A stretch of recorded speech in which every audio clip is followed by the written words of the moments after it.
Me hice una cirugía y mis 4 hijos prometieron. Nos turnamos para quedarnos con usted, mamá. Día 1. Nadie. Día 2. Nadie. Día 7. La enfermera me preguntó si yo tenía familia. El día 15 me dieron el alta y pedí un Uber. Cuando llegué a casa, desperté con la garganta seca y un dolor que me atravesaba el abdomen como si me hubieran partido en 2. Las luces del hospital eran demasiado blancas, demasiado frías. Moví la cabeza buscando una mano que sostener. Una voz familiar que me dijera que todo había salido bien. Nada. Solo el pitido constante de las máquinas y el roce de las suelas de goma contra el piso. Una enfermera entró revisando papeles sin mirarme. ¿Cómo se siente, señora Graciela? Quise responder, pero las palabras se ahogaron cuando recordé la última imagen antes de entrar al quirófano. Mis 4 hijos, todos de pie alrededor de mi camilla, con expresiones serias y promesas que sonaban a juramento. No se preocupe, mamá, nos vamos a turnar para quedarnos con usted. Damián, mi primogénito, había puesto su mano sobre la mía. No va a estar sola ni un solo día, se lo prometo. Rodrigo asintió. Natalia incluso tenía lágrimas en los ojos. Y Esteban, mi bebé de 33 años, me besó la frente diciéndome, «Todo va a estar bien, mami». Pero al abrir los ojos tras la cirugía, solo encontré sábanas blancas y silencio. Si esta historia te está removiendo algo por dentro, suscríbete al canal para más relatos que te harán reflexionar sobre la familia y la dignidad. El primer día pensé que llegarían tarde, que el tráfico de la Ciudad de México los había atrapado, que alguna emergencia los retuvo. Revisé mi teléfono cada 5 minutos. Nada. Ni una llamada. Solo mensajes fríos en el grupo familiar. «Perdón, mamá, surgió algo en el trabajo». «Disculpa, los niños están enfermos». «Hoy no puedo, tal vez mañana». El segundo día, el dolor físico se mezcló con otro tipo de dolor. Ese que te aprieta el pecho y te hace dudar de tu propio valor. ¿Acaso no había sido suficiente madre? ¿No había criado bien a estos hijos por los que sacrifiqué cada sueño propio? 23 años, cuidando sola a 4 niños después de que su padre murió en ese accidente en la fábrica. 23 años sin vacaciones, sin descanso, sin un momento para mí misma. Y ahí estaba yo, recién operada de una cirugía de vesícula complicada, mirando el techo de un hospital público mientras ellos seguían con sus vidas como si yo no existiera. El tercer día, dejé de revisar el teléfono con tanta frecuencia. El cuarto día, dejé de esperar. El quinto día, empecé a caminar por los pasillos del hospital sola, arrastrando el suero, mordiéndome los labios para no llorar frente a las otras pacientes que sí tenían familiares a su lado. El séptimo día, la enfermera Lupita, una mujer joven con ojos amables, se sentó al borde de mi cama con expresión preocupada. «Señora Graciela, ¿usted tiene familia?» La pregunta me cayó como balde de agua fría. «Tengo 4 hijos», respondí, y mi propia voz sonó hueca, como si viniera de muy lejos. Ella no dijo nada más, pero su mirada de lástima me dijo todo. En ese momento entendí que para el resto del mundo yo era una anciana abandonada. Una más de esas historias tristes que la gente comenta con pena y luego olvida. Los días siguientes se arrastraron entre revisiones médicas, medicamentos y ese vacío que crece cuando te das cuenta de que nadie vendrá. Ninguno de mis hijos contestaba las llamadas. Los mensajes quedaban en visto. La herida de mi abdomen sanaba lentamente, pero algo dentro de mí se rompía más rápido de lo que cualquier médico podía reparar. El día 15, el doctor me dio el alta. «Necesita reposo en casa, señora, y alguien que la cuide al menos 2 semanas más». Asentí como si tuviera a alguien esperándome, como si no estuviera completamente sola. Salí del hospital con una bolsa de plástico que contenía mis pertenencias y una receta de analgésicos. El sol de mediodía me golpeó la cara y por un momento no supe qué hacer. Saqué mi teléfono con manos temblorosas y abrí la aplicación de Uber. Mis dedos temblaban al escribir mi dirección. El conductor era un señor mayor que no hizo preguntas. Mejor así. No hubiera podido explicarle por qué una mujer de 67 años, recién operada, pedía un taxi en lugar de que su familia la recogiera. Durante el trayecto a casa, miré por la ventana las calles de Puebla que conocía de memoria. Las mismas banquetas donde enseñé a caminar a mis hijos. Las mismas esquinas donde esperábamos el camión para ir a la escuela. Todo me parecía distinto ahora, como si la ciudad misma supiera que algo en mí había cambiado para siempre. Cuando el auto se detuvo frente a mi casa, esa casa de 2 pisos con fachada color terracota que compré con el dinero del seguro de mi esposo, sentí un escalofrío. La puerta principal estaba entreabierta. Bajé del coche despacio, adolorida, confundida. Yo había dejado todo bien cerrado antes de ir al hospital. Siempre era cuidadosa con eso. Empujé la puerta con el corazón acelerado, y lo que vi al entrar me quitó el aliento que me quedaba. ¿Qué encontró Graciela en su propia casa? La respuesta cambiará todo lo que creía saber sobre sus hijos. La sala estaba revuelta. No como cuando dejas las cosas fuera de lugar por descuido, sino como cuando alguien ha buscado algo con prisa y sin cuidado. Los cojines del sofá estaban torcidos, los cajones del mueble antiguo abiertos, papeles desperdigados por el suelo. Caminé despacio. Cada paso era una punzada en mi abdomen, cada respiración un esfuerzo. ¿Hola? Mi voz sonó ridícula en mi propia casa. Nadie respondió. Avancé hacia el comedor y ahí fue donde lo noté, el espacio vacío contra la pared. La vitrina de caoba ya no estaba. Esa vitrina que había pertenecido a mi abuela Socorro, que sobrevivió la revolución, que había cruzado 3 generaciones de mi familia. Mis piernas casi cedieron. Tuve que sostenerme del marco de la puerta para no caer. No podía ser real. Alguien había entrado a robarme mientras yo agonizaba en un hospital. Subí las escaleras aferrándome al barandal, ignorando el dolor que me gritaba que me detuviera. Necesitaba revisar mi recámara. Necesitaba saber si también se habían llevado lo único que realmente importaba. Empujé la puerta de mi habitación y el mundo se detuvo. Mi joyero estaba abierto sobre la cama. Las pocas joyas que tenía estaban ahí. Los aretes de fantasía, un collar de perlas falsas, una pulsera sin valor. Pero faltaba algo. Metí las manos temblando, revolviendo cada compartimento, aunque ya sabía la verdad. El anillo de oro de mi difunto esposo había desaparecido. No era un anillo costoso para otras personas, pero para mí valía más que toda la casa junta. Era el anillo que perteneció al abuelo de Roberto, que se pasó de padre a hijo durante 80 años, que mi esposo me puso en el dedo el día que cumplimos 15 años de casados, diciéndome: «Esto es lo único de valor que tengo y quiero que sea tuyo». Se lo había prometido en su lecho de muerte. «Lo voy a cuidar como cuidé de ti, mi amor». Y ahora no estaba. Me senté en la cama sin fuerzas, con la vista nublada. Fue entonces cuando lo vi. Un papel doblado sobre mi tocador, pegado al espejo con cinta adhesiva. Lo tomé con manos que ya no me respondían y lo desdoblé. La letra era de Damián. «Mamá, vendimos algunas cosas para pagar gastos. No te enojes. Eran solo objetos viejos que ya no usabas. El dinero se necesitaba más. Cuando te recuperes hablamos». Leí la nota 3 veces. 4, 5. Como si las palabras fueran a cambiar de significado. Como si fuera una pesadilla de la que estaba por despertar. Gastos, objetos viejos. Mi herencia familiar era objetos viejos para ellos. Los recuerdos de mi abuela, el último pedazo de mi esposo, todo reducido a mercancía vendible para solucionar sus gastos. Me miré en el espejo y casi no reconocí a la mujer que me devolvía la mirada. Tenía el rostro demacrado, ojeras profundas, el cabello gris completamente despeinado. Pero lo peor no era mi apariencia física. Lo peor era el vacío en mis ojos. La expresión de alguien que acaba de entender que ha sido traicionada por las personas que más amaba en el mundo. Tomé mi teléfono y marqué a Damián con dedos temblorosos. Contestó al tercer tono, su voz casual, casi alegre. «Mamá, ¿ya saliste del hospital? Pensábamos ir a verte mañana.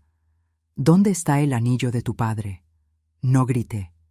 Mi voz salió fría, controlada, peligrosa. Hubo un silencio breve, luego un suspiro. Mamá, necesitábamos dinero. Celeste y yo tenemos deudas. El anillo nos dio 35,000 pesos. Eso es más útil que tenerlo guardado juntando polvo. 35,000 pesos. Vendieron 80 años de historia familiar por 35,000 pesos. ¿Y la vitrina de la abuela Socorro? Esa la vendió Rodrigo. Creo que sacó como 20,000. Mira, mamá, sé que estás sensible por la operación, pero no es para tanto. Son solo cosas. Nosotros somos tu familia. Nosotros importamos más que un anillo viejo o un mueble. Colgué. No podía seguir escuchando. Me dejé caer en la cama, abrazando mi abdomen adolorido, y por primera vez en 15 días lloré. Lloré por mi esposo, que había confiado en que yo cuidaría su legado. Lloré por mi abuela, que había protegido esa vitrina durante la guerra. Lloré por la madre tonta que había sido, que crió a 4 hijos sin enseñarles el valor de las cosas que no se compran con dinero. Pero sobre todo, lloré porque en ese momento comprendí algo aterrador.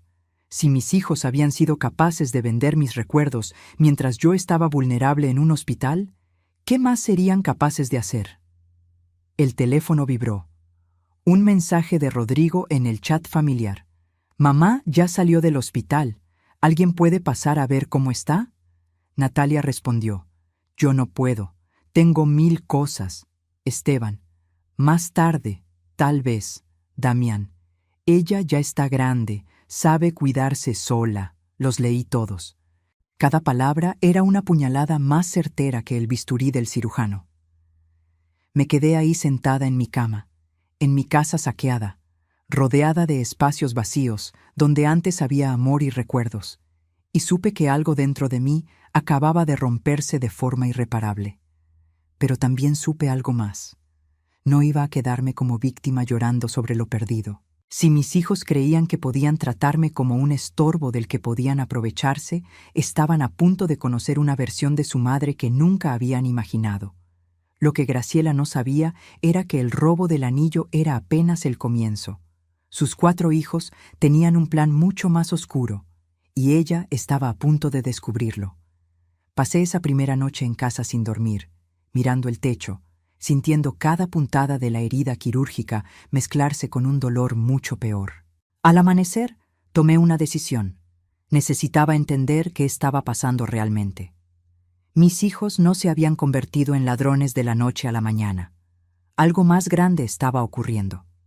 Me levanté despacio, preparé café de olla como me enseñó mi madre. Necesitaba algo que me devolviera a mí misma. Y me senté a reconstruir mentalmente a cada uno de mis hijos. No como la madre ciega que había sido, sino como lo que debí ser siempre. Una mujer con los ojos bien abiertos. Damián. Mi primogénito de 42 años, el hijo en quien más había depositado mis esperanzas. Vendí hasta mi alianza de matrimonio para pagarle la universidad privada en administración. Él era el que iba a triunfar, el que nos iba a sacar adelante a todos, y lo logró, supuestamente. Tenía un trabajo estable en una empresa de logística, un auto reciente, una casa en una privada de clase media. Pero algo nunca cuadró. Siempre pedía dinero prestado. Siempre tenía una emergencia. Y estaba casado con Celeste. Celeste. Esa mujer de 38 años con uñas perfectas y bolsas de marca que yo sabía que no podían pagar. Siempre con una sonrisa plástica cuando me visitaba, siempre haciéndome preguntas que en su momento me parecían inocentes. «Suegra, ¿esta casa ya está a nombre de alguien? ¿Tiene testamento? Ay, no es por nada, solo por prevenir». Las señales habían estado ahí todo el tiempo. Yo simplemente no quise verlas. Rodrigo era mi segundo hijo, 39 años, contador público. El obediente, el tranquilo, el que nunca causaba problemas. O eso creía yo. En realidad era el invisible, el que dejaba que su esposa Yanira tomara todas las decisiones.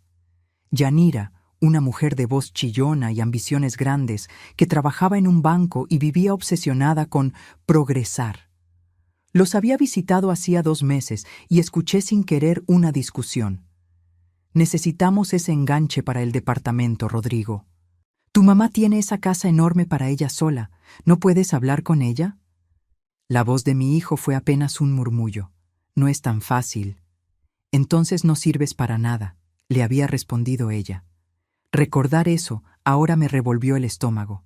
Mi hijo era un cobarde, controlado por una mujer que lo despreciaba.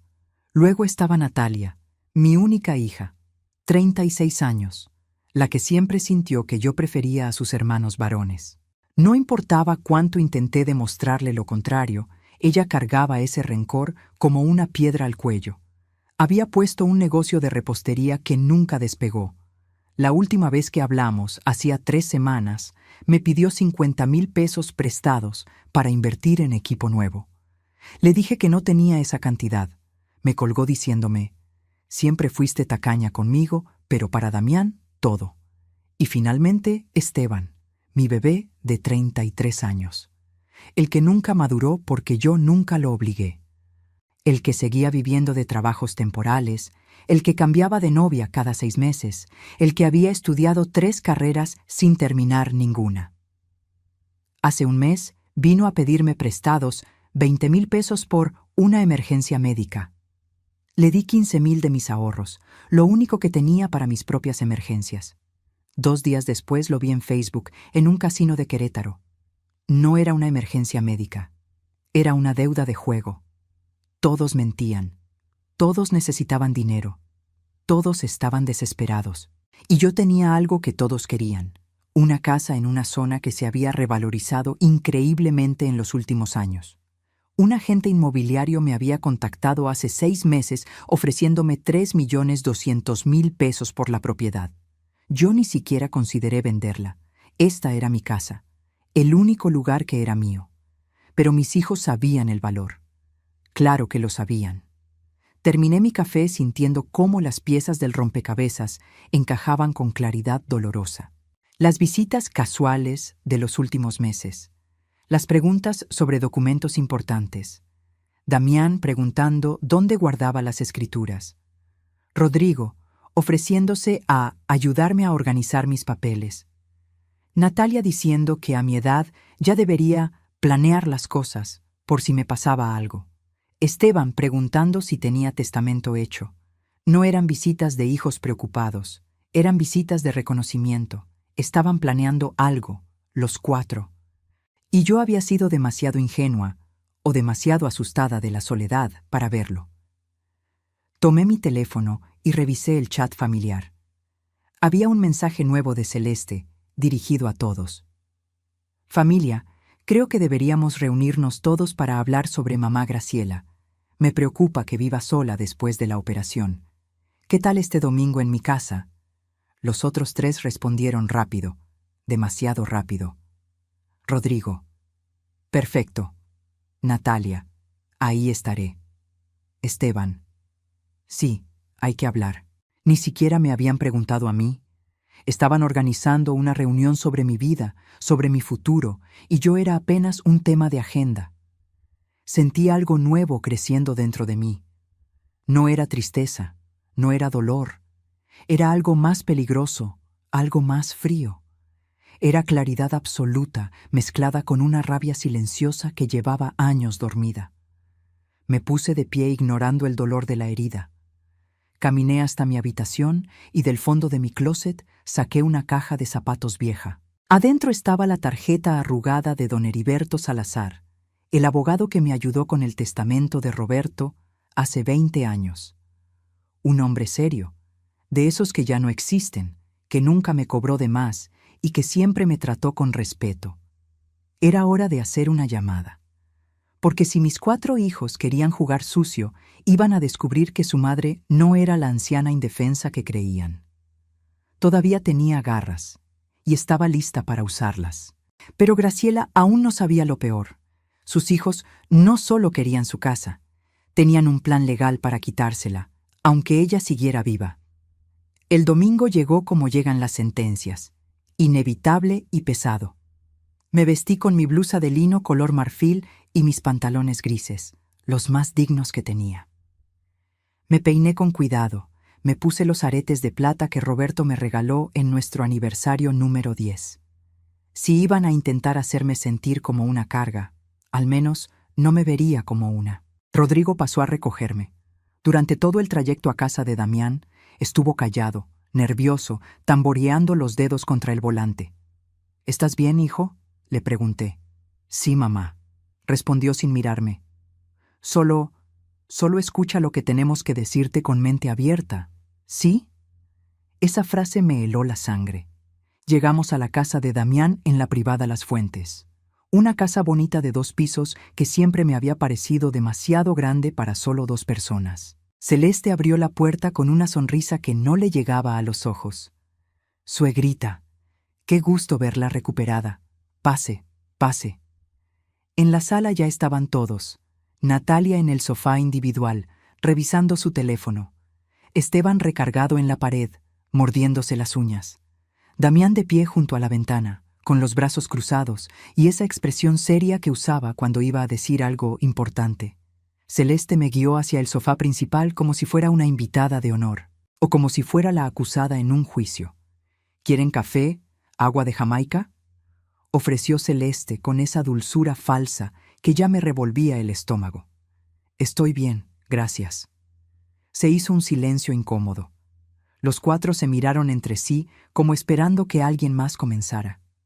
Finalmente, Damián se aclaró la garganta. Mamá, te pedimos venir porque estamos preocupados por ti. Apreté las manos sobre mi regazo. ¿Preocupados? Sí, intervino Natalia sin levantar la vista del teléfono. Vives sola en esa casa enorme. Ya no eres joven. La cirugía demostró que en cualquier momento puede pasar algo. Pude haber muerto en esa cirugía, dije con voz tranquila, y ninguno de ustedes estuvo ahí. El silencio se volvió denso. Rodrigo bajó la mirada. Esteban dejó de morderse las uñas. Damián apretó la mandíbula. Precisamente por eso estamos aquí, dijo Celeste, sentándose a mi lado y tomando mi mano con las suyas perfectamente arregladas. Doña Graciela, nosotros no pudimos estar ahí porque, honestamente, todos tenemos vidas muy ocupadas, trabajos, hijos, responsabilidades. No es que no la queramos, es que simplemente no podemos estar pendientes todo el tiempo. Sus palabras sonaban razonables, pero había veneno debajo. Entonces, ¿qué proponen?, pregunté, aunque ya sabía la respuesta. Damián se acercó, sacando unos papeles de una carpeta que estaba sobre la mesa de centro. Hemos estado investigando opciones. Creemos que lo mejor es que firmes un poder notarial. ¿Un poder notarial?, repetí. Solo para emergencias, se apresuró a decir Rodrigo. Por si te pasa algo y no puedes tomar decisiones. Así nosotros podemos ayudarte con los trámites médicos, los pagos, todo eso. Es muy común, suegra, añadió Celeste. Todas las personas mayores lo hacen. Mi mamá ya lo hizo con mis hermanas. Es más seguro para todos. Tomé los papeles. Eran documentos legales, llenos de palabras técnicas que apenas entendía. Pero alcancé a leer algunas frases. Poder amplio y suficiente. Administración de bienes. Facultad para vender propiedades. Esto dice que podrían vender mi casa, señalé. Solo en caso extremo, dijo Damián rápidamente.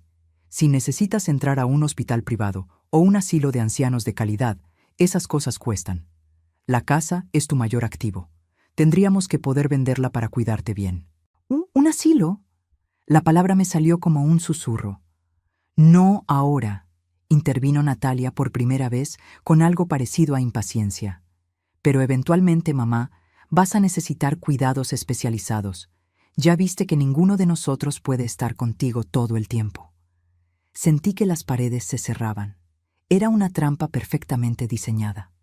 Me presentaban una solución razonable a un problema que ellos mismos habían creado con su ausencia. ¿Y si firmo esto?, dije despacio. ¿Entonces sí vendrían a visitarme? ¿Entonces sí tendría a mi familia de regreso? Esteban finalmente habló, con voz suave, casi infantil. Claro que sí, mami. Es que ahorita todo está muy complicado, pero si tú estás protegida legalmente, todos nos sentiremos más tranquilos. Miré a mi hijo menor, el niño que amamanté, que curé de fiebres, que abracé en cada pesadilla. Y vi a un extraño que me mentía con la misma facilidad con que respiraba. Además, añadió Celeste acercándome una pluma, si firmas hoy, Damián y yo te prometemos que nos turnaremos para visitarte cada semana. Y estoy segura de que los demás también. ¿Verdad, familia? Todos asintieron, como buitres esperando que la presa finalmente se rindiera. Tomé la pluma. Vi cómo los ojos de todos brillaban con anticipación. Damián incluso sonrió. Acerqué la pluma al papel, y entonces recordé algo. Una tarde de lluvia, muchos años atrás. Roberto estaba enfermo, ya sabíamos que le quedaban pocos meses. Me tomó la mano y me dijo: Graciela, cuando yo me vaya, nuestros hijos van a querer que tomes decisiones rápidas. Van a presionarte. Por favor, prométeme algo. Nunca dejes que nadie te quite tu dignidad. Esta casa es tuya. Tu vida es tuya.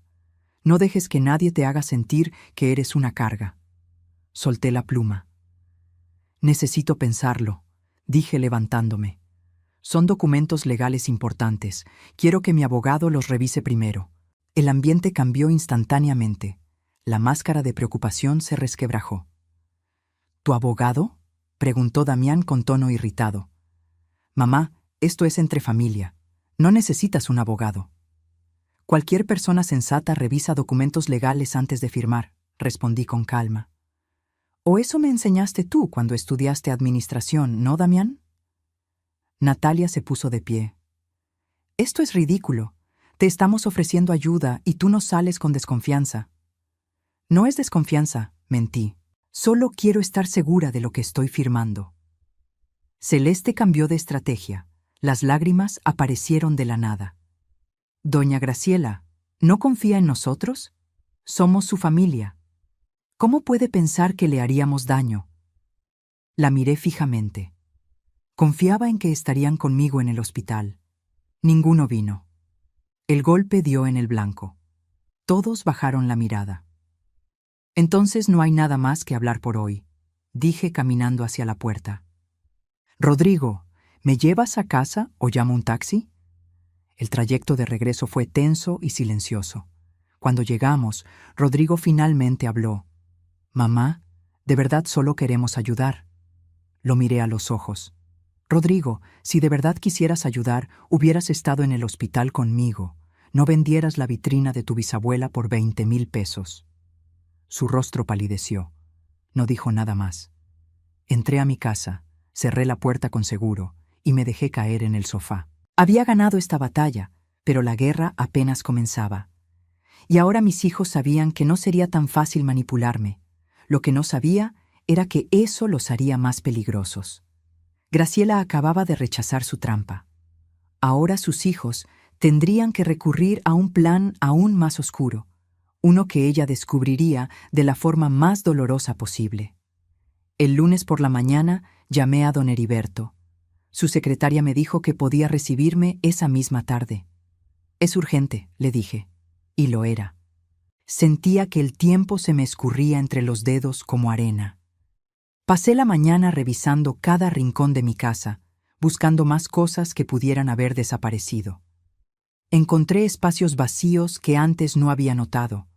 Faltaban 2 figuras de plata que Roberto coleccionaba, un reloj de pared antiguo que perteneció a mi padre, incluso una mantilla de encaje que mi madre bordó a mano. No eran robos de extraños, eran saqueos familiares, cada pieza elegida por su valor de reventa. A las 4 de la tarde, tomé un taxi al despacho de don Heriberto en el centro de Puebla.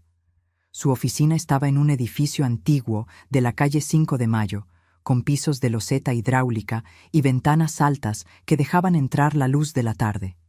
Todo en ese lugar respiraba permanencia y confianza. Don Heriberto tenía 72 años, cabello completamente blanco y unos lentes de pasta gruesa que le daban aspecto de búho sabio. Se levantó para saludarme y noté la preocupación genuina en su mirada cuando vio mi estado. Señora Graciela, siéntese por favor, se ve cansada. Acabo de salir del hospital, expliqué mientras me acomodaba en la silla de cuero frente a su escritorio. Cirugía de vesícula, pero no vine a hablar de eso. Le conté todo: el abandono, el robo de mis pertenencias, la reunión del domingo, los documentos de poder notarial.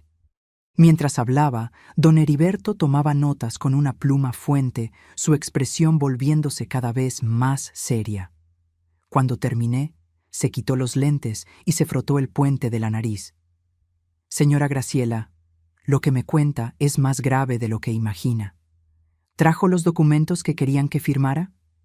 Los saqué de mi bolsa. Él los leyó con cuidado, página por página, y con cada línea su ceño se fruncía más.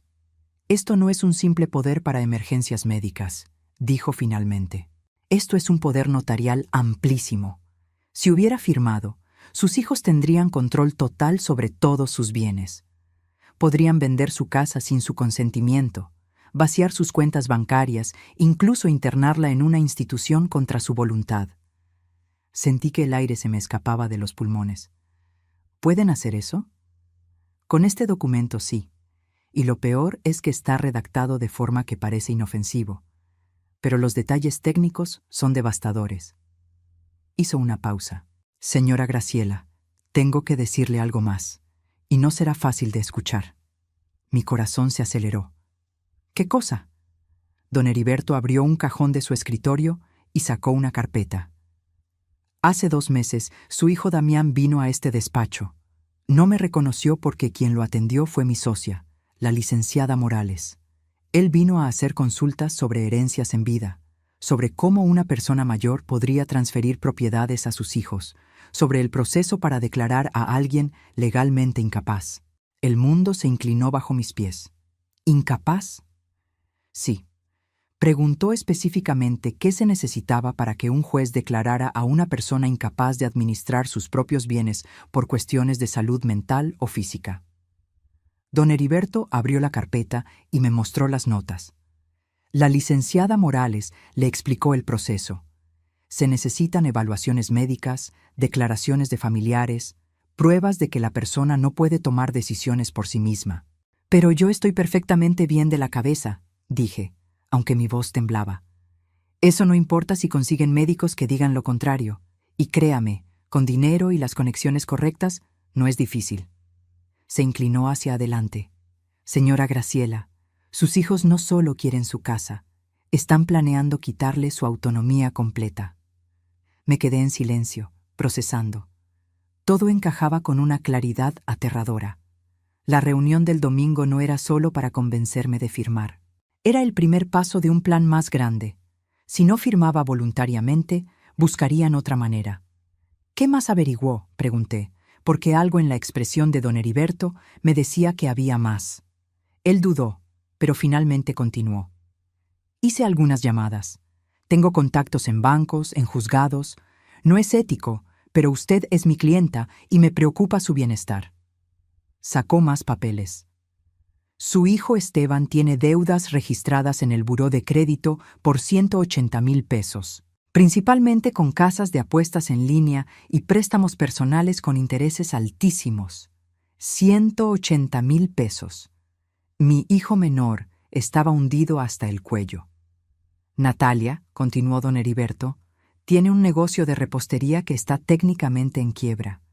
Debe 3 meses de renta de su local, tiene proveedores sin pagar y una demanda pendiente de Hacienda por evasión fiscal. Estamos hablando de unos 250,000 pesos en deudas totales. Cada cifra era una puñalada.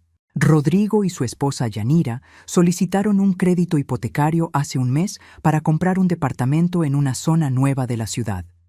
El banco se los aprobó condicionado a que dieran un enganche de 400,000 pesos. No lo tienen. Ya se comprometieron con el vendedor y si no pagan en 3 semanas, pierden un anticipo de 50,000 pesos que ya dieron. Y Damián, dije con voz hueca, sabiendo que lo peor vendría al final. Don Heriberto asintió gravemente. Damián y Celeste tienen deudas de tarjetas de crédito por 300,000 pesos, pagos atrasados de su auto, y hace 6 meses pidieron un préstamo a una financiera de esas irregulares, de las que cobran el doble si no pagas a tiempo. Deben 120,000 pesos y los intereses están corriendo. Hice los cálculos mentales. Entre los 4, mis hijos debían más de 1.000.000 de pesos.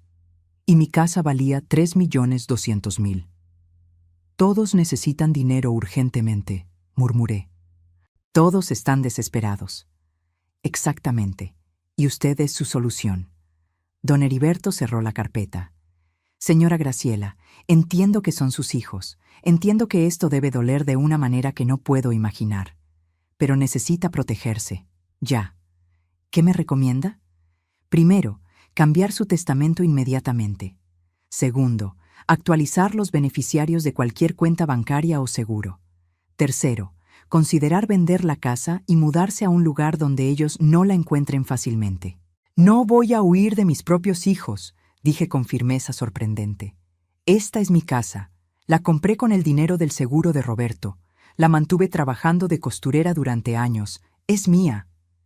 Entonces tenemos que ser más astutos que ellos.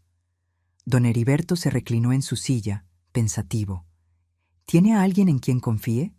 ¿Alguien fuera de sus hijos? Pensé en mi sobrina Leonor, la hija de mi hermana Magdalena, que murió de cáncer hace 7 años. Leonor había sido como una hija para mí.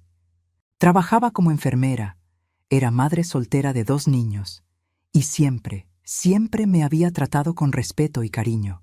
Me visitaba cada mes sin falta, me llamaba cada semana solo para saber cómo estaba.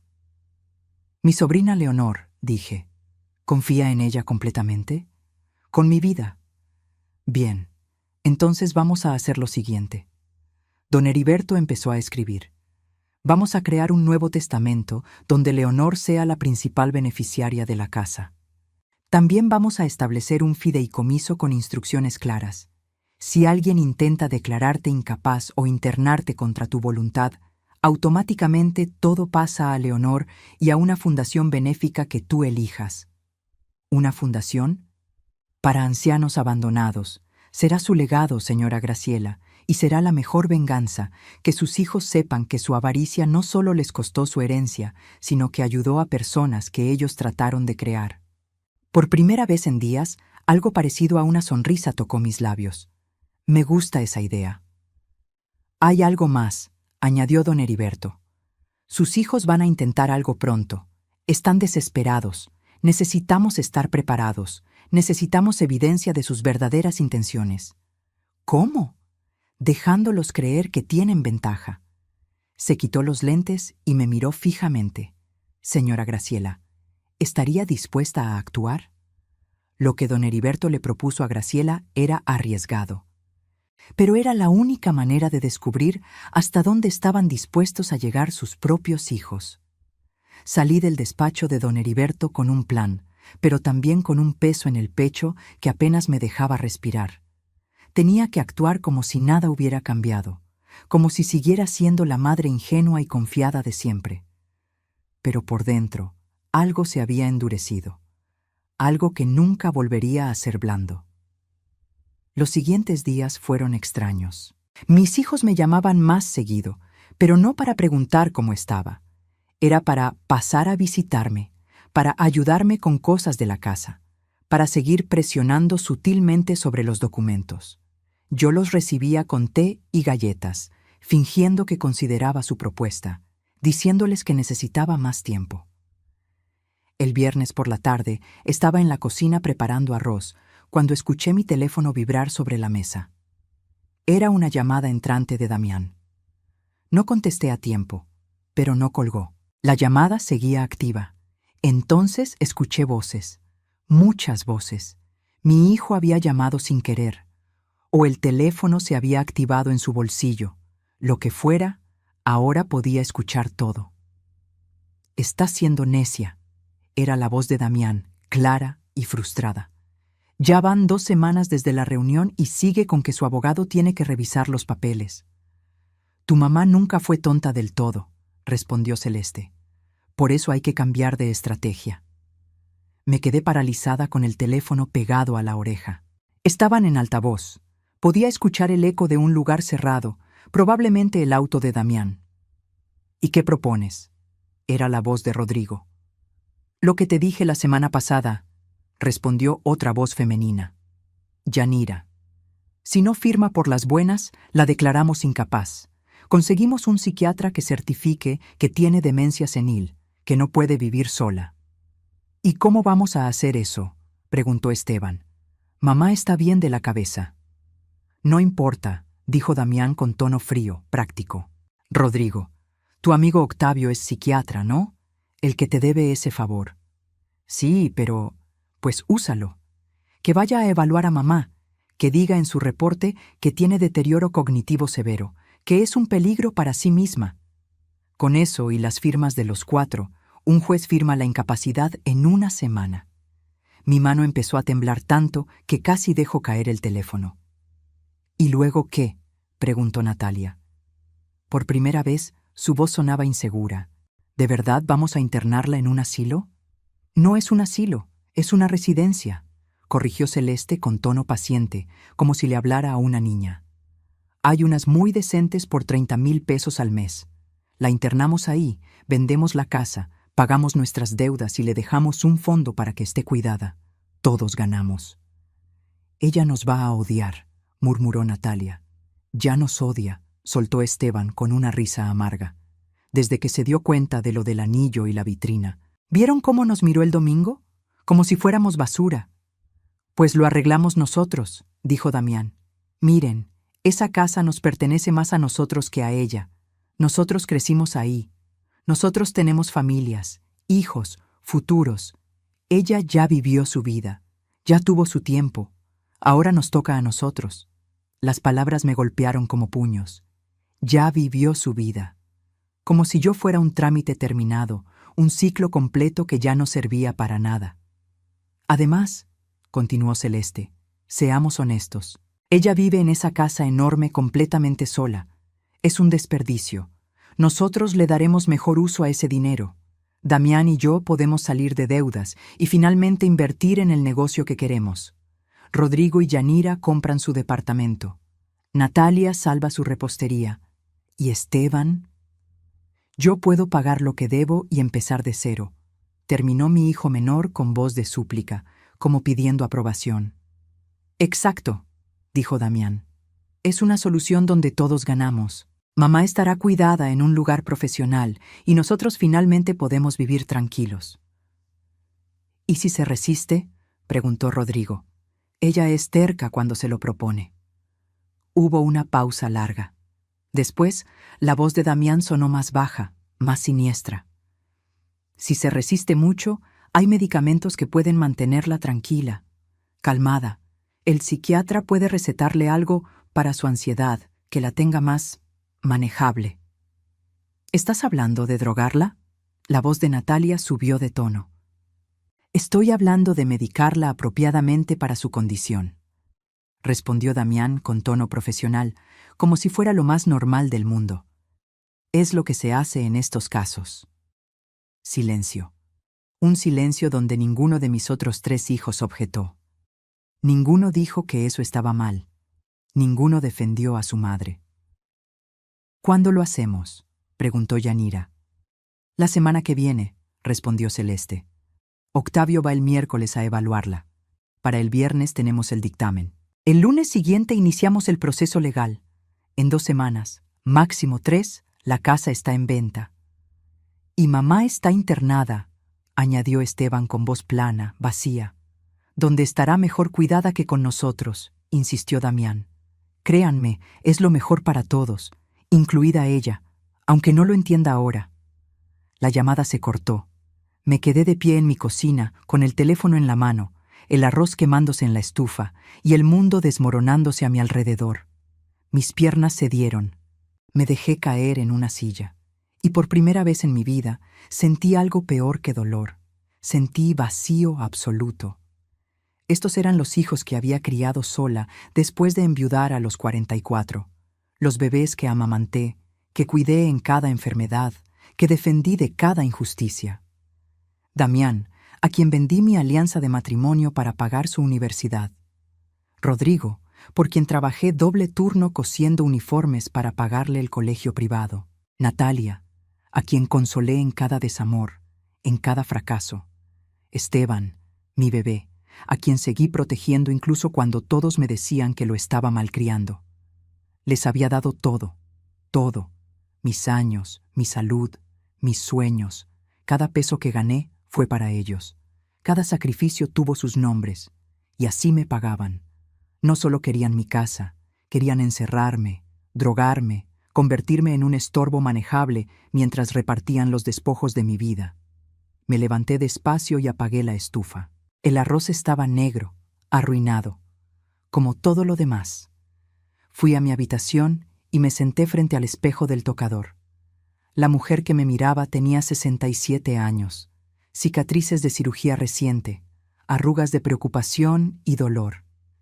Pero también tenía algo nuevo en los ojos, algo duro, algo peligroso. Tomé mi teléfono y busqué la grabación de la llamada. Ahí estaba. 17 minutos de audio perfectamente claro. Las voces de mis 4 hijos planeando mi destrucción. Sentí algo extraño crecer en mi pecho. No era tristeza. Ya había agotado todas mis lágrimas. Esto era diferente. Era claridad absoluta mezclada con determinación de acero. Marqué a don Heriberto. Contestó al segundo tono. «Señora Graciela, ¿está bien?» «No», respondí con voz sorprendentemente calmada. «Pero voy a estarlo. Necesito que venga a mi casa mañana temprano. Tengo una grabación que debe escuchar, y necesito que preparemos todo lo que discutimos. Ya no podemos esperar más». «¿Qué pasó?» «Mis hijos acaban de mostrarme quiénes son realmente, y yo voy a mostrarles quién soy yo». Esa noche no dormí. Me quedé sentada en la sala, en la oscuridad, con la grabación en mi teléfono y una claridad mental que no había tenido en años. Mis hijos habían cometido un error. Creyeron que era débil. Creyeron que mi amor de madre me haría ciega y obediente. Pero se olvidaron de algo importante. Antes de ser su madre, yo era Graciela Mendoza. La mujer que sobrevivió a la pobreza. La que crió 4 hijos sola. La que convirtió dolor en fortaleza una y otra vez. Si querían guerra, tendrían guerra, pero sería en mis términos, y esta vez ganaría yo. Graciela ya no era la víctima, ahora era la estratega, y su plan para recuperar su dignidad apenas estaba comenzando. Don Heriberto llegó a mi casa a las 8 de la mañana del sábado. Traía consigo a la licenciada Morales, su socia, una mujer de unos 50 años con mirada inteligente y modales directos que me cayeron bien de inmediato. Les serví café y pan dulce que había comprado temprano en la panadería de Don Chuy. Necesitaba mantener las apariencias de normalidad. Luego puse el teléfono sobre la mesa y reproduje la grabación. Vi cómo sus expresiones cambiaban conforme escuchaban. Don Heriberto apretaba la mandíbula. La licenciada Morales tomaba notas rápidas, subrayando frases específicas. Cuando terminó, el silencio en mi cocina era denso como niebla. «Esto es oro puro», dijo la licenciada Morales finalmente. «Es evidencia directa de conspiración para cometer fraude, intento de despojo y hasta podríamos argumentar intento de secuestro. Con esta grabación, cualquier intento legal de ellos queda destruido». «Pero no quiero destruirlos», dije, y ambos abogados me miraron sorprendidos. «Quiero que aprendan. Quiero recuperar mi dignidad y quiero que entiendan lo que hicieron. Pero no quiero verlos en la cárcel». Don Heriberto asintió lentamente. «Entonces necesitamos un plan más sutil, más devastador emocionalmente que legalmente». «Exactamente», dije.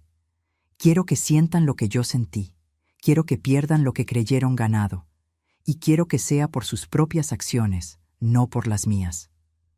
Durante las siguientes 2 horas diseñamos el plan. Era arriesgado, requería que yo actuara de forma convincente, pero era perfecto. Haría que mis hijos revelaran su verdadera naturaleza ante testigos, ante autoridades, ante ellos mismos. «¿Está segura de que puede hacer esto?», preguntó la licenciada Morales.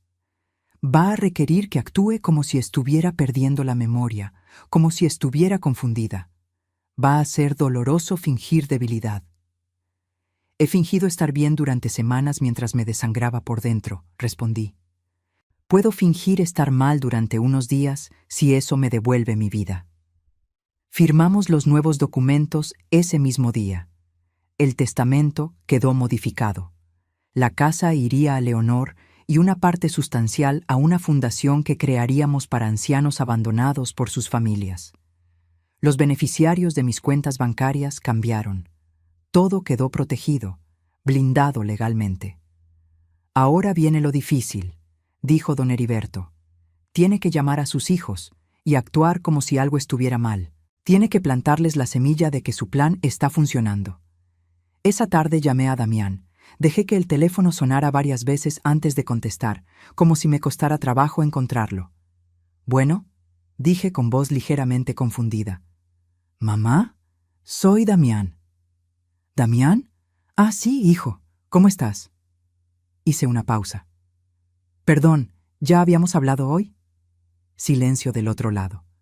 Podía sentir sus engranajes mentales girando. «No, mamá, no hemos hablado.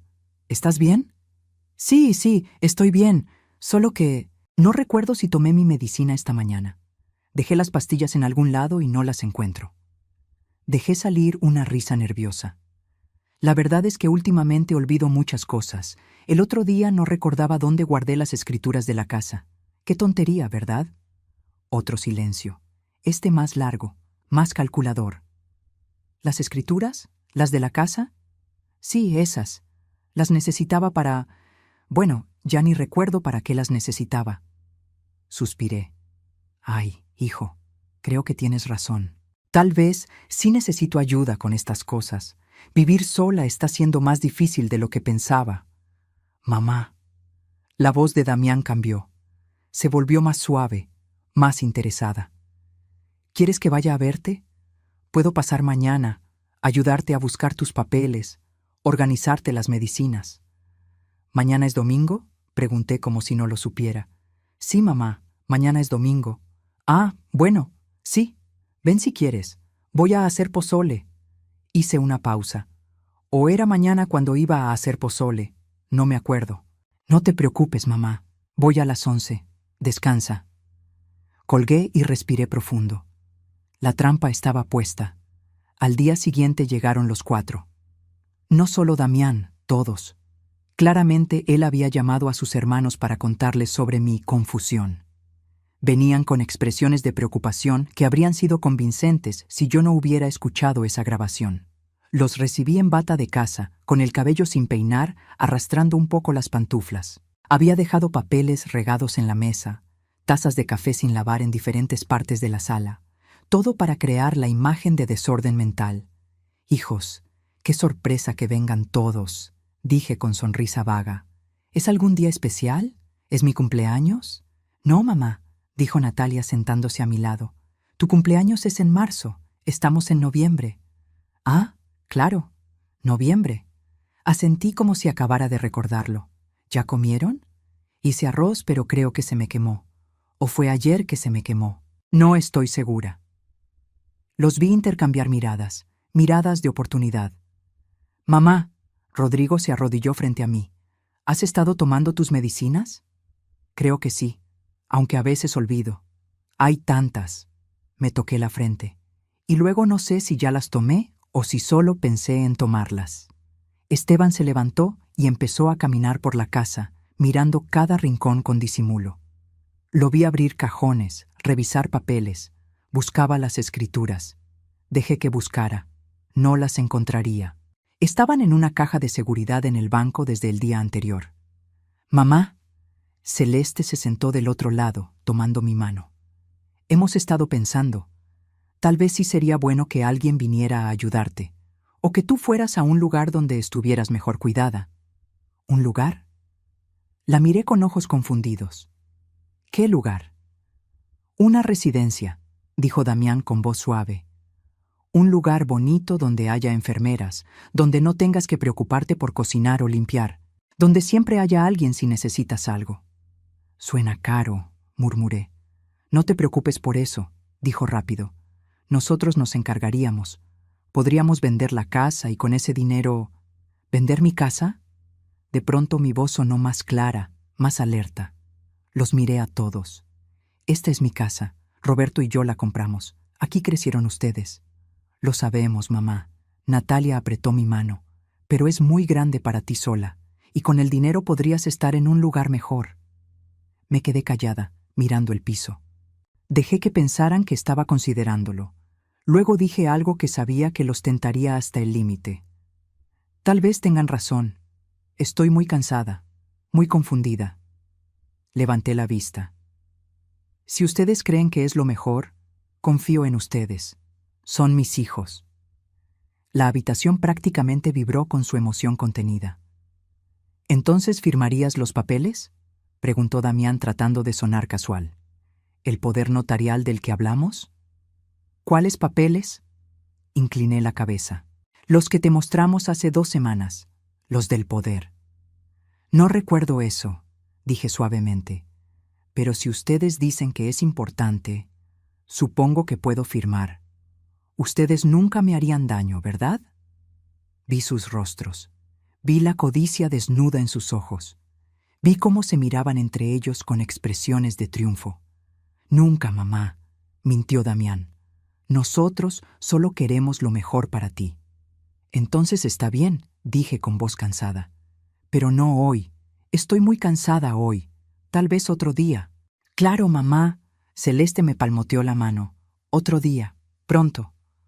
Cuando se fueron, me quedé sentada en el mismo lugar durante 20 minutos. Luego me levanté, me peiné, me lavé la cara y llamé a don Heriberto. Ya mordieron el anzuelo, le dije. Ahora hay que preparar la siguiente fase. ¿Está lista para lo que viene?, preguntó. Más que lista, respondí. Voy a hacer que mis hijos enfrenten exactamente lo que son. Y voy a hacerlo frente a todas las personas que necesitan verlo. Mi metamorfosis estaba completa. Ya no era Graciela la madre abnegada. Ahora era Graciela la estratega. Y mi siguiente movimiento los dejaría a todos sin aliento. Graciela había preparado el escenario perfecto. Pero para que su plan funcionara, necesitaba que sus hijos dieran el paso final, y lo darían muy pronto. El miércoles llegó como estaba planeado. A las 3 de la tarde sonó el timbre. Era Rodrigo acompañado de un hombre delgado de unos 50 años, con bata blanca y maletín negro. El doctor Octavio Miranda, el psiquiatra amigo que iba a certificar mi supuesta demencia. Lo que mis hijos no sabían era que don Heriberto había hecho sus propias gestiones. En mi sala, escondida detrás de un marco de fotos, había una cámara diminuta. En el jarrón de la entrada, un micrófono. Todo perfectamente legal porque era mi casa y yo había dado mi consentimiento. La licenciada Morales estaba en su auto afuera, monitoreando todo en tiempo real. «Mamá», dijo Rodrigo con esa sonrisa falsa que ya me revolvía el estómago. «Mira, te traje al doctor Miranda. Es amigo mío. Solo quiere hacerte unas preguntas para ver cómo estás de salud». «¿Un doctor?», fingí confusión. «¿Estoy enferma?». «No, señora Graciela». El doctor Miranda se sentó frente a mí con libreta en mano. «Solo es una evaluación de rutina. Su hijo está preocupado por usted». Durante la siguiente hora, el doctor me hizo preguntas diseñadas para hacerme parecer incompetente. «¿Qué día es hoy? ¿En qué año estamos? ¿Puede decirme qué desayunó? ¿Recuerda dónde guardó documentos importantes?». Yo respondía con la mezcla perfecta de confusión y lucidez. A veces acertaba, a veces dudaba, a veces me contradecía. Lo suficiente para parecer en deterioro, pero no tan grave como para ser obvio que estaba actuando. Rodrigo intervenía estratégicamente. «Mamá ha olvidado tomar sus medicinas varias veces. El otro día dejó la estufa prendida. Se confunde con las fechas constantemente». Todas mentiras, todas dichas con la convicción de quien cree estar haciendo lo correcto. El doctor Miranda tomaba notas, asentía gravemente. Al terminar, le dijo a Rodrigo en voz baja, pero no tanto como para que yo no escuchara. «Es claro que hay deterioro cognitivo significativo. Voy a recomendar evaluación para determinar si puede seguir viviendo de forma independiente». «¿Y el documento?», preguntó Rodrigo ansioso. «¿El dictamen?». «Lo tendrás para el viernes. Con esto y las firmas de todos los hermanos, el proceso legal será rápido. Se fueron dejándome descansando. En cuanto cerré la puerta, respiré profundo y llamé a don Heriberto. «Lo tenemos todo grabado», dijo él con satisfacción en la voz. «Esto es conspiración para cometer fraude documentada. El doctor Miranda puede perder su licencia por esto». «Todavía no», le dije. «Déjelos llegar hasta el final. Quiero que se hundan solos». El viernes, como anticipado, Damián me llamó para organizar una reunión familiar urgente para el domingo. «Es importante, mamá. Vamos a hablar sobre tu futuro». Su voz era miel envenenada. «¿Mi futuro?», pregunté con voz pequeña. «Sí, mamá, para que estés mejor cuidada. Te queremos». El domingo llegaron todos a las 11 de la mañana, pero esta vez no venían solos. Damián traía una carpeta gruesa con documentos. Celeste traía folletos de residencias para adultos mayores. Todos vestían formal, como si fuera una ocasión especial. Lo que no sabían era que yo también había invitado a algunos otros. Los recibí en la sala, sentada en mi sofá favorito, con la misma bata de casa y expresión confundida de días anteriores. «Hijos, qué bonito que vengan todos. ¿Es Navidad?» «No, mamá», dijo Natalia sentándose. «Es noviembre todavía. Recuerda que hablamos de esto». Damián abrió su carpeta. «Mamá, trajimos los papeles que necesitas firmar. Es para tu protección».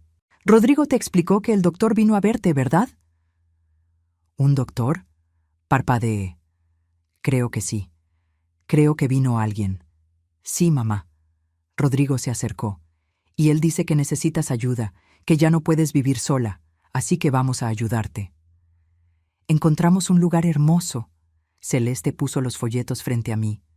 «Mira, tiene jardines, enfermeras las 24 horas, actividades. Vas a estar muy bien ahí». Tomé los folletos con manos temblorosas. Eran de un asilo de ancianos barato en las afueras de la ciudad. Nada de los 30,000 pesos al mes que habían mencionado en su conversación. Este costaba 9,000. Ni siquiera iban a gastar en internarme decentemente.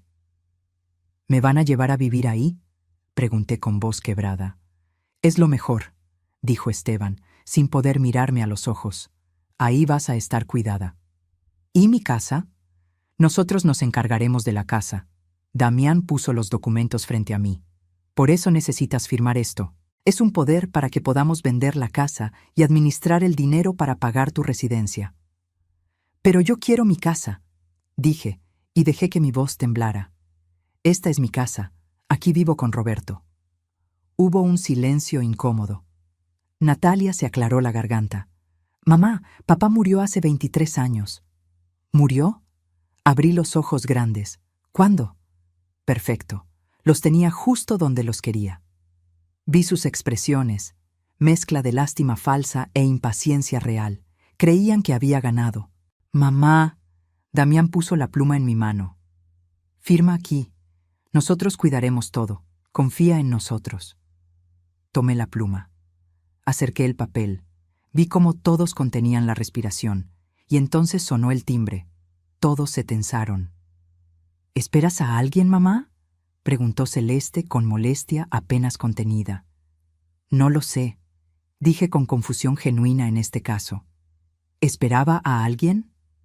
Rodrigo fue a abrir la puerta, y su cara palideció cuando vio quién estaba ahí. Don Heriberto entró primero, con su portafolio de cuero y su expresión seria. Detrás de él venía la licenciada Morales, y detrás de ella, mi sobrina Leonor, con lágrimas en los ojos pero la mandíbula apretada. «¿Qué está pasando aquí?», preguntó don Heriberto con voz que retumbó en la sala. «¿Y usted quién es?».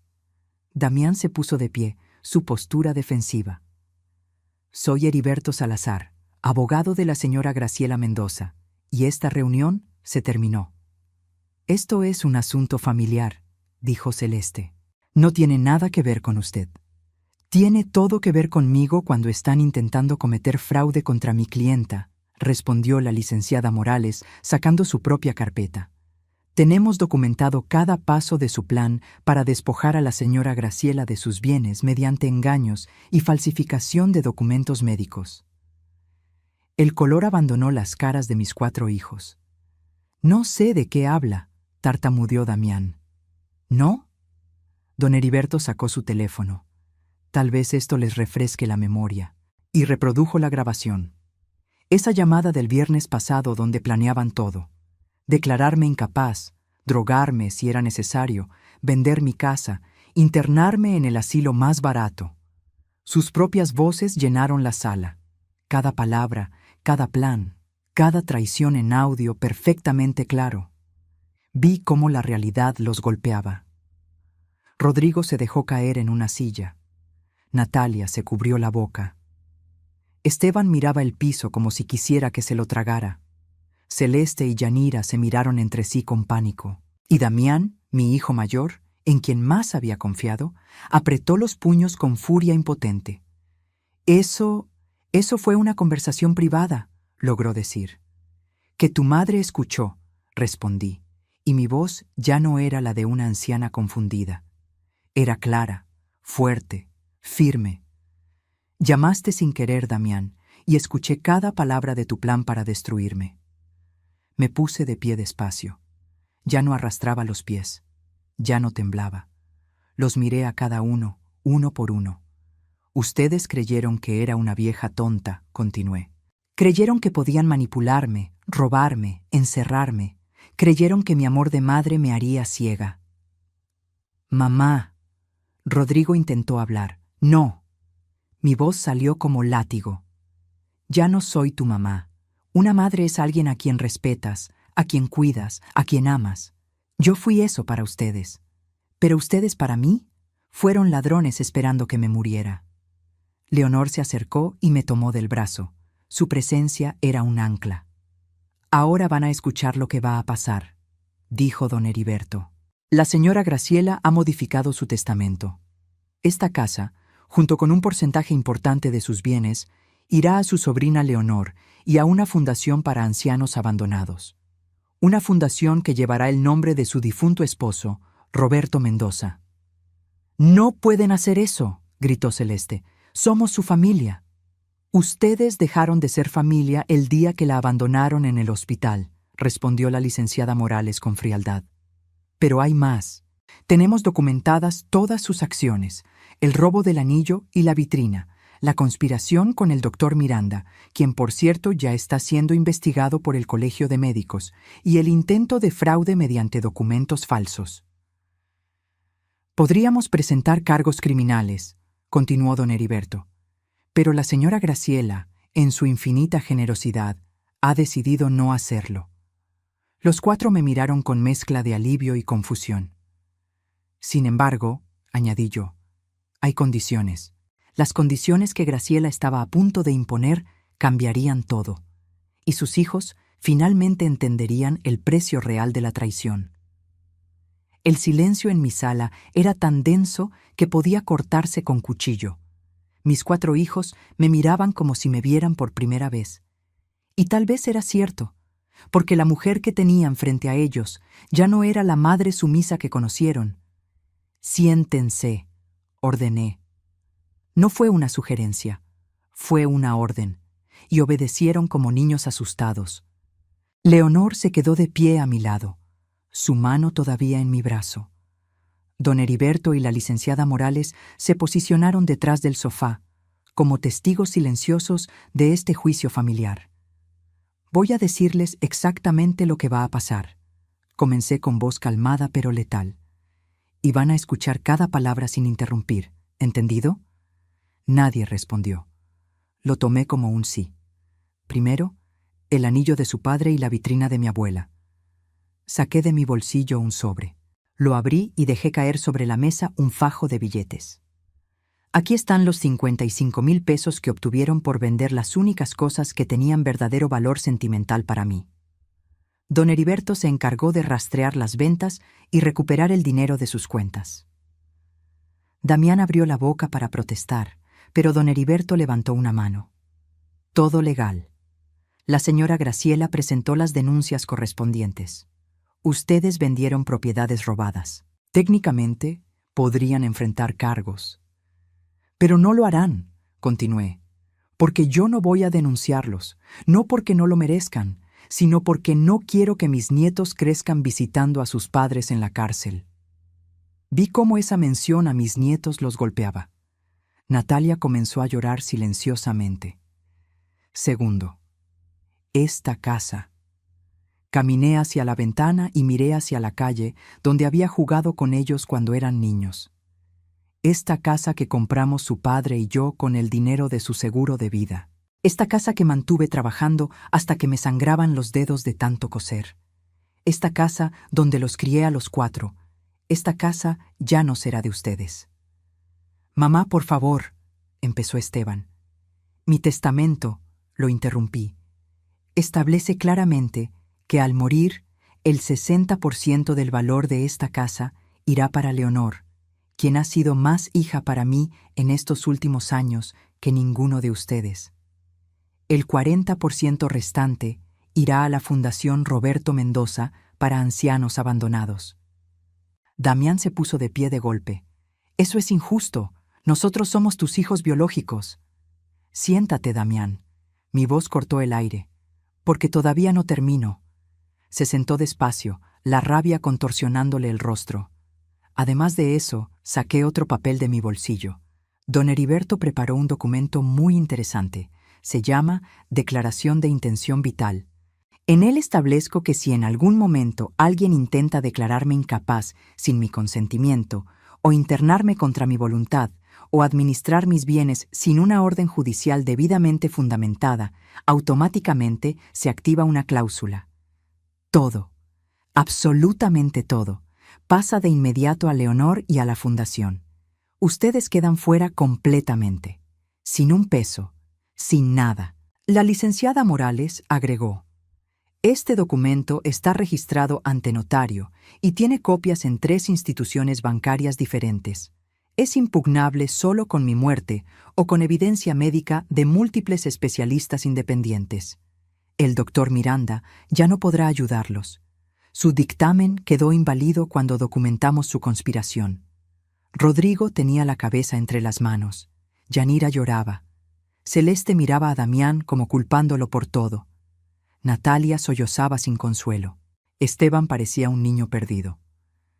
Tercero, continué, y mi voz se quebró ligeramente aquí porque esta parte dolía incluso a mí. Sus nietos, mis nietos. Levanté la vista y los miré directamente. Sebastián tiene 8 años, Valeria tiene 6, los mellizos de Rodrigo tienen 5 y Andrea, la hija de Natalia, tiene 4. Nombrarlos me costó, porque a ellos sí los amaba sin condiciones. Ellos no tienen culpa de lo que ustedes hicieron. Así que he creado un fideicomiso educativo para cada uno, 200,000 pesos por niño, que recibirán cuando cumplan 18 años, exclusivamente para educación universitaria. Vi sorpresa en sus rostros. No esperaban eso.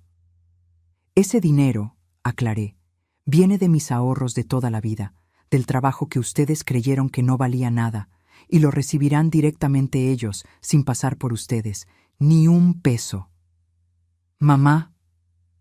Natalia intentó hablar entre lágrimas. No. Levanté mi mano. Ustedes tuvieron su oportunidad de hablar cuando planeaban drogarme, cuando decidieron que yo ya había vivido suficiente. Ahora me toca a mí. Caminé de regreso al centro de la sala y los enfrenté a todos. Cuarto, el doctor Octavio Miranda. Ya presentamos una queja formal ante el Colegio de Psiquiatras. Su evaluación falsa está siendo investigada. Probablemente pierda su licencia. Y ustedes, miré específicamente a Rodrigo, van a tener que explicarle a tu amigo por qué lo involucraste en un fraude. Rodrigo palideció aún más. Quinto, los documentos que trajeron hoy para que yo firmara.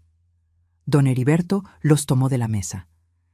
Quedaron anulados en el momento en que reprodujimos la grabación.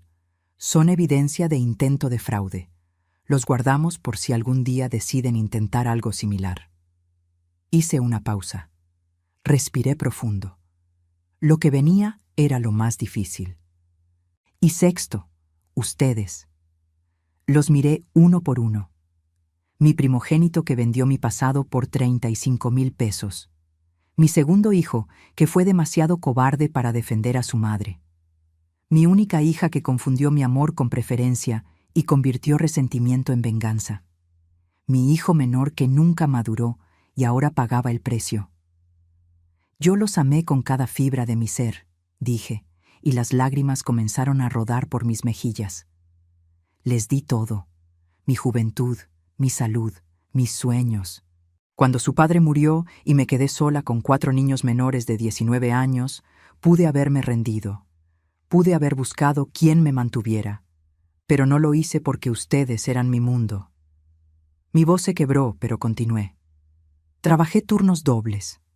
Vendí hasta mi alianza de matrimonio. Cosí hasta que mis dedos sangraban. Me salté comidas para que ustedes comieran. Usé ropa vieja para que ustedes tuvieran uniforme nuevo. Y cuando crecieron y formaron sus familias, seguí dándoles. Dinero para enganches, para emergencias, para sus negocios. Nunca les dije que no cuando necesitaban algo. Damián tenía lágrimas en los ojos ahora. Todos las tenían.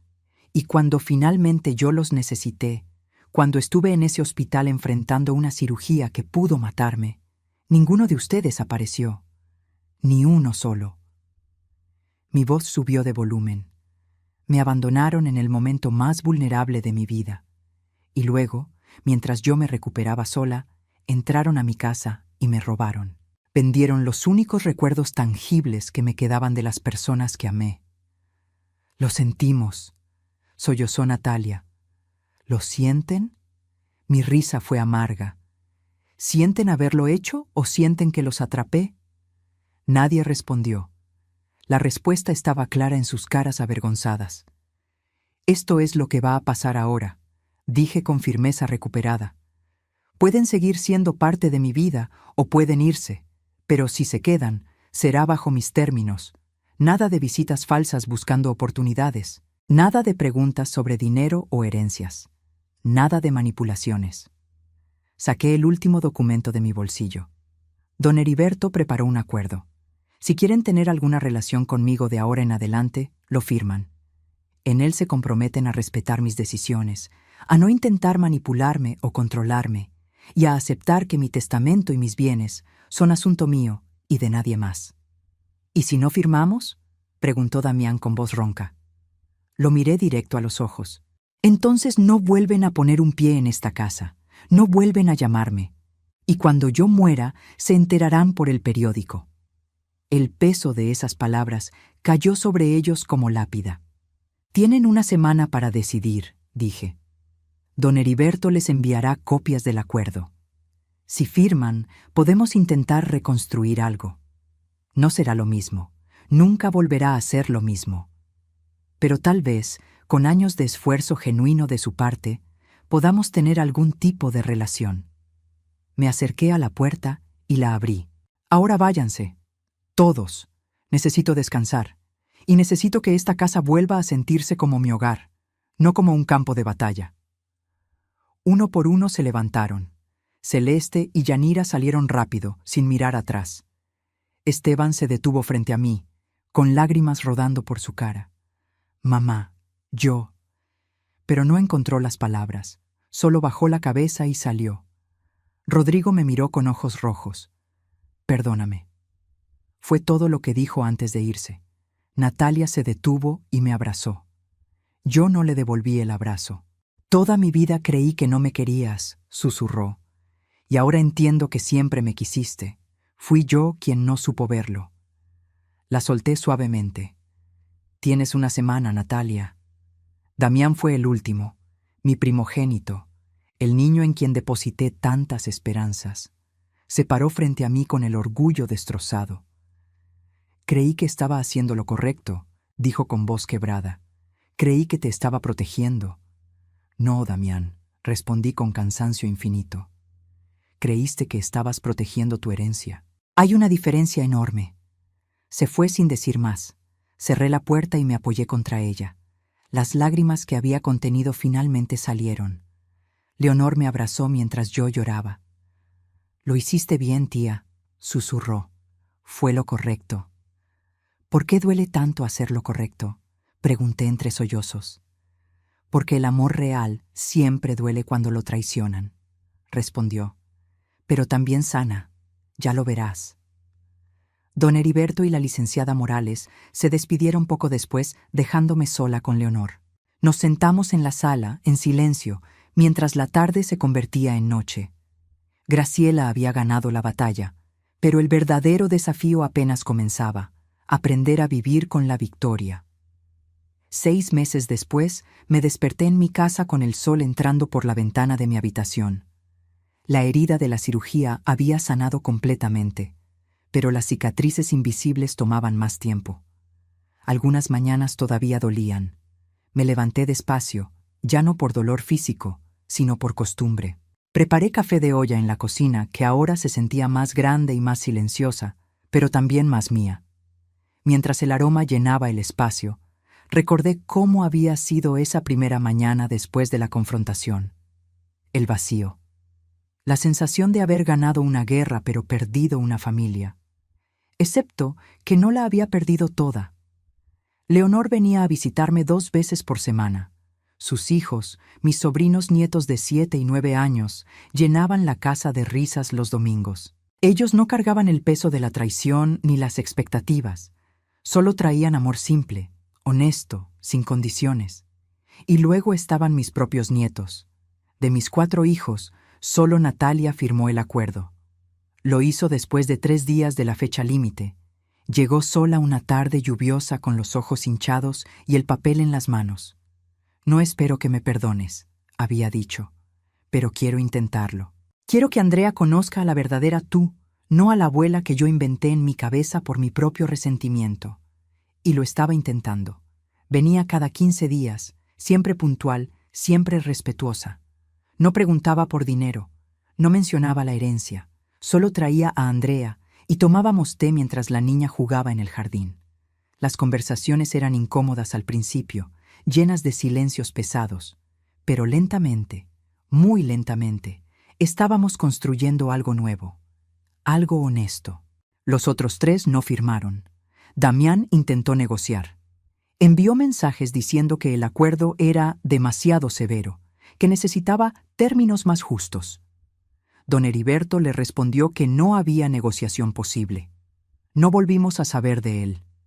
Me enteré por Natalia que él y Celeste se divorciaron 2 meses después de todo. Aparentemente, cuando quedó claro que no habría herencia que perseguir, Celeste decidió buscar mejores oportunidades en otro lado. Rodrigo mandó una carta escrita a mano que llegó 4 semanas después de la confrontación.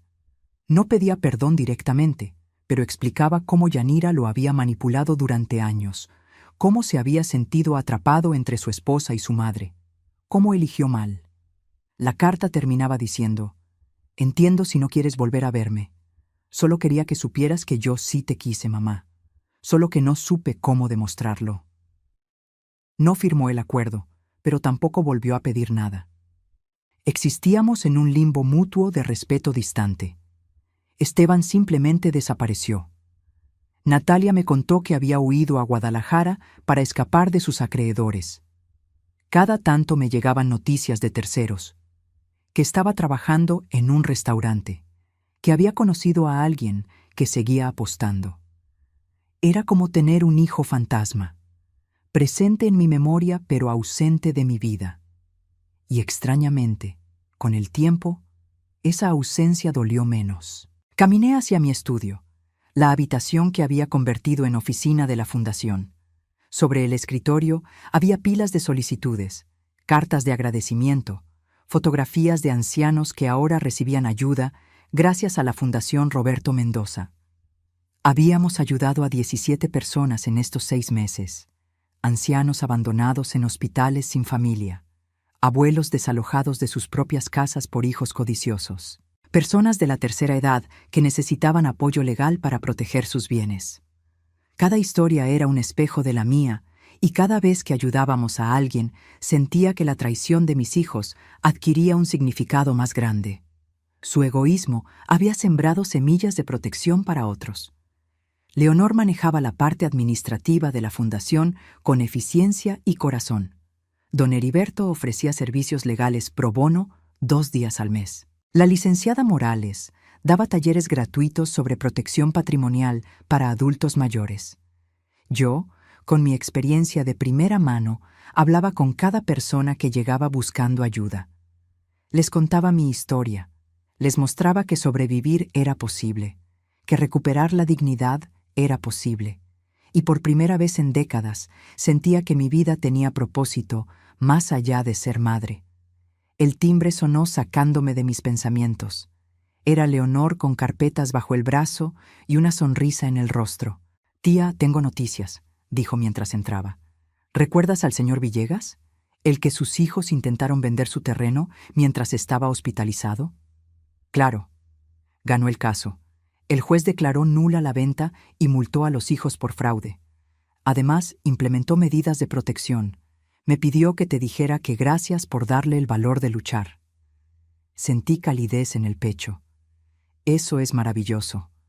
Pasamos la mañana revisando nuevos casos, planificando eventos de recaudación, organizando talleres. A la 1 preparé comida para ambas.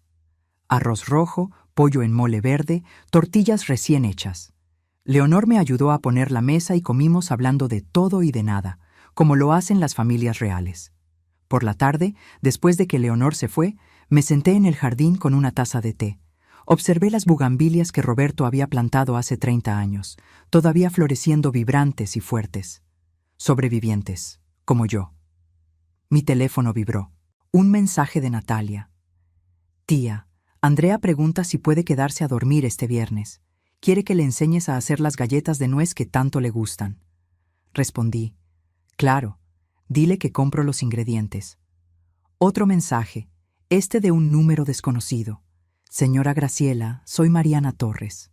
La licenciada Morales me dio su contacto. Mi suegra está pasando por una situación similar a la suya. ¿Podríamos hablar?» Respondí. «Llámeme mañana a las 10. Con gusto la escucho». Guardé el teléfono y miré el cielo que comenzaba a teñirse de naranja con el atardecer. Pensé en Roberto, en cómo habría manejado él todo esto. Probablemente con menos teatro y más directa acción legal. Pero creo que estaría orgulloso de mí de todas formas. Orgulloso de que finalmente aprendí a no dejar que nadie me quitara mi dignidad. Pensé en mis hijos, en el amor que sentí por ellos cuando nacieron, en los sacrificios que hice sin dudarlo, en las esperanzas que deposité en ellos. Todo eso había sido real. No era un error amar profundamente. El error fue amar sin límites, sin esperar reciprocidad, sin exigir respeto. Ahora entendía que el amor de madre no debía ser incondicional al punto de la autodestrucción, que poner límites no era dejar de amar, era amarse a una misma lo suficiente para no permitir el abuso. ¿Los extrañaba? Sí.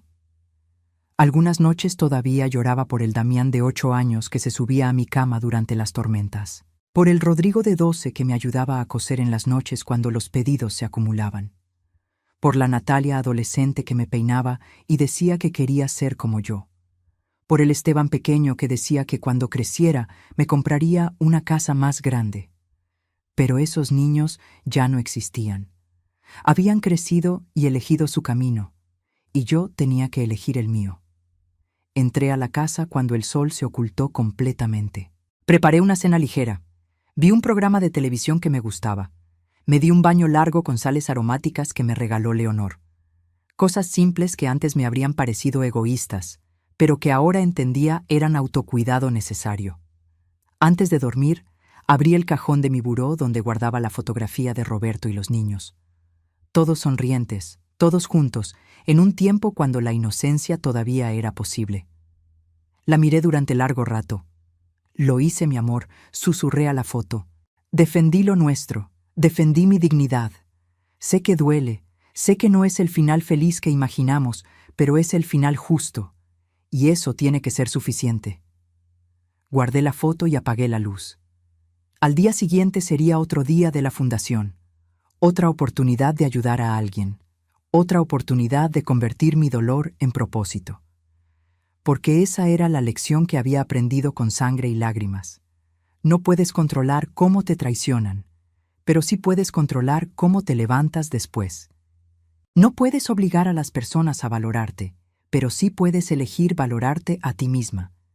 No puedes cambiar el pasado, pero sí puedes decidir qué legado dejas.